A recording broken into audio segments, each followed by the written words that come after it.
All right, we are back with Brian Trainor. We just had a great conversation about your story of how Christ brought you to himself and how he's guided your life. And then we talked quite a bit about our bodies and how we steward our bodies is an important part of following Jesus and demonstrating our devotion to him. So I hope folks will check that out. If you haven't, go back and watch that episode. But we're doing a short bonus episode here, and we're going to go in a totally different direction. We're going to talk about following Jesus in your 20s, lessons that you've learned. You shared on the podcast that you're 31. And, you were single throughout your 20s. So I would love to talk with you about what are some of the advantages that you saw about following Christ and really learning and sinking your roots deep into him in your 20s that might be helpful for others. So let's just kind of start there. What are some of the big principles that you're coming out of your 20s having learned that maybe you didn't know going in? Yeah, great question. So some of the things I learned in my 20s. So, Jesus radically changed my life and transformed it at age 23. 2014. So that was, it was incredible. And I do think that it's a blessing to have learned what I learned and experienced what I did at that age. With that said, so it's been about 8 years of following Jesus. And a lot of that, as we shared last time, I was sick for about 4 of that and even more. I mean, you saw me when I would consider myself healthy.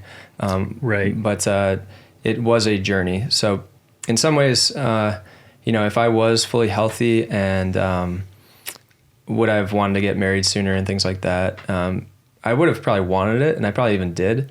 But when I moved here, for example, the guys that I moved in with down the street from here, they were doing a no dating fast, and that was something that they prayed about, they agreed on. It wasn't a legalistic thing that they needed to do, but I was really inspired by that. I think they were about a year in. I don't know, I think a little less than a year. And so I joined them for the rest of it. And I actually put a caveat on it. I said, okay, the navigators, sometimes known as the never daters. They did basically, I said, okay, God, I'm not going to date. However, if a beautiful young woman walks into our military ministry, that's mostly men, I will consider, if you work it out, to get to know her. That was like the only caveat, but that lasted 2 or 3 years. And I'm so grateful for that time. Both the time that I was sick, and God used me to actually help others, and even in my weakness, get started in their faith. And I wouldn't say fully making disciples at that point, but definitely sharing the gospel, encouraging, coming alongside in the Army. And then when I got here, he continued to do that. And something that I am so fortunate to have experienced was that Zach Abrams, the guy who discipled me, he met his now wife, Jessica, about the same time that we met. So I got to see their relationship from day one. And as a young man, if you asked me at the time, like, could you get married and, be a good husband, all that, I think I would have said yes. I have a job. Right. I'm doing okay with it. I have the finances. I have decent morals, and I'm trying to do my best. And but seeing the way that how Zach's capacity to love the men that God had put in his life, I do think is the thing that made him the most attractive. Zach's an amazing man of God. He's an amazing person, period. But Jessica got to see his ability to love based on the way that he loved the men in his life and the way he was pouring out his life for them. I made a joke at his wedding that, there's probably questions on whether Zach was dating me or her for the first few months, because he spent so much time with me, and we were in the same unit and things like that. I'm sharing all this to say that drastically impacted my life. And, I hope that the most attractive thing about me is the way that I'm following Jesus and the way that I'm applying that to love others, specifically the men that God's entrusted me with or put in my life. Right. So that's a big lesson, and it's kind of, how do we apply that? The way that I've applied it is that community really matters. Whether you're plugged in with a local church, whether you're far from a church, you're in the military and out on a ship or something, finding people that you can do life with, that you can share life with. My definition of sharing life, or one of them, is at least 3 interactions a week. That could be a Bible study. It could be a a workout. It could be a fun, game night, whatever. Yeah. Ideally 4, and at least a check-in, text or call too. That's like the minimum. But for those that aren't aiming for the minimum, I would say in terms of sharing life, because we only see each other once a week, and if it's not one-on-one time, it's probably going to feel like catching up all the time. So for me, a big lesson was let people close enough to my life and get close enough to other people to trust them. I grew up with no brothers. I have 3 sisters, and I love my sisters. I love my family. But in that process, I transferred high schools actually between sophomore and junior year. So my friend groups kind of got mixed, and I kind of got used to meeting new people every few years and kind of just having to figure out how to do that. And when I got sick and had my journey that we talked about last time, I didn't have really depth of relationships. And I think that's something that our world has made harder. I mean, in fact, as a young man, young professional, it's like strive to have your own place and have your own space. And that can be kind of what the world preaches at times. I'm grateful that since Jesus changed my life, I've lived in community the entire time. There's been times when it wasn't as intentional as others, but I'm grateful for all of it and the lessons I've learned. And that includes in a pad setting where I'm living with other young men that are, we're on the same mission. We're trying to follow Jesus together. We're sharing life. And then also with families. And so I've lived with 3 families, lived in 4 pads, and then I did live with just 1 roommate for a while. And I will share that was actually the hardest part for me. What's that? Living with only one person where we had different schedules and we weren't clearly doing ministry together, I would say. We had the similar faith, but we didn't have as much of sharing of life. Yeah. And we didn't go into it with as much intention. Like, I think I can share, when I moved in here, for example, one of the most helpful things as especially recovering Army officer, I would say, at the time now, you gave me like a 1-page sheet of kind of, hey, this is what my expectations are, our family's expectations are. And I've actually done that now anywhere I've lived, whether it be a formal 1-page document or just a very clear, like, hey, this is what God's doing in my family's life and the men we're living with. So just having those clear expectations and seeking that, even if it's not comfortable, even if it's not worth it. You may or may not know this. The first pad I lived in 2014, I already had a lease. I still had 6 months left on it. And Zach Abrams asked me to move in with him and Tom Pell. And at first I was like, well, that doesn't make any logical sense. I already have, and in fact, both my roommates were gone. So I had this 3-bedroom place to myself. It was great. It was right outside of base. Zach and Tom did not use the heater, and it was cold at times in Washington. But I knew I was supposed to do it. I knew I was supposed to move in with them. And it was at the time, Matthew 6:33, but seek first the kingdom of God and his righteousness. All these things be added to you. Turns out both Zach and Tom are now married. They both got married within about 6 months of me moving in. And Wow. I would not have, and I benefited so much from older men, just 3 or 4 years older than me, that they woke up every day on a mission, and they treated me like a brother. I mean, they had high standards for me. And it wasn't that, it was a legalistic thing. It's just that they pushed me by the way that they lived, and they invited me into that. And so I did move in with them, took on a second lease. They made it pretty affordable for me, which was awesome. But yeah, it didn't make any logical sense. Probably if you told someone else in my unit, they'd be like, that's kind of crazy. Right. But it was so worth it. And so I hope that others find things like that. Yeah, I would say it didn't make financial sense for sure. Yeah. But if you think about what you're describing and how it has impacted your life, it was a great investment. Man, there were several things that you said there. One is, and we talk about, so don't let me forget this. I want to come back to the 4 interactions per week, because I think that's really important. But before we dive into that, I've shared, I don't know if we've shared this on the podcast, but we've got a little framework that we talk about. It's from Genesis 1-3, and we call it Man, Mission, Mate. Yes. And that's really what you've lived out. So the idea is that, when God started with Adam, he created Adam first, the man. And then he gave Adam this mission. He put him in the garden. He told him to keep it, to tend it, and to cultivate it. And then he gave him a mate. He gave him a helper who was suitable. And so this idea, I think, especially for young men, that there's a sequence there, that this is something like on our last show, we talked about blood, pen, pencil. This is something I would say, this is an ink, this is pen in my life. Okay. I think it's very important that if you're a young man, it's important to figure out your own, get your own life together first, figure out who you are, who God's called you to be, become self-sufficient. There's no reason to pursue a mate if you don't have your own life together. But then beyond that, you need to discover the mission that God has for your life, and that may take some time.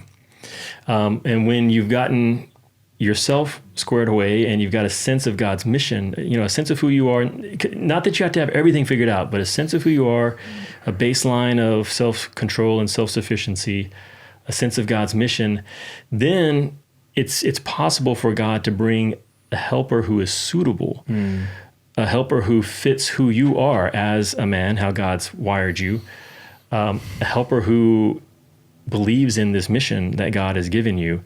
And then you get to spend the rest of your lives together, learning, growing, and accomplishing this mission.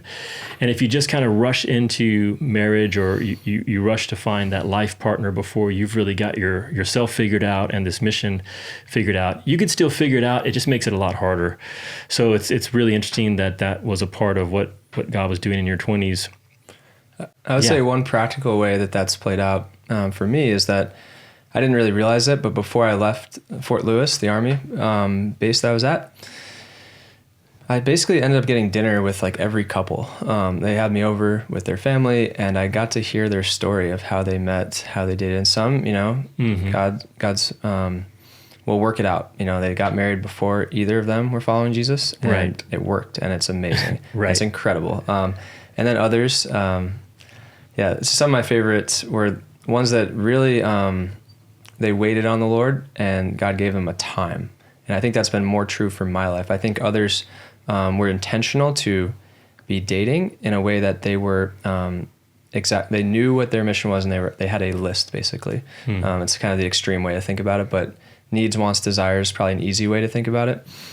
So I got both men and women's married couples that I really looked up to, their guidance. A lot of them were, I thought they were old, not really, but older, like wiser. Many of them were only 5, 6, 7, 10 years ahead of me, probably at most up there.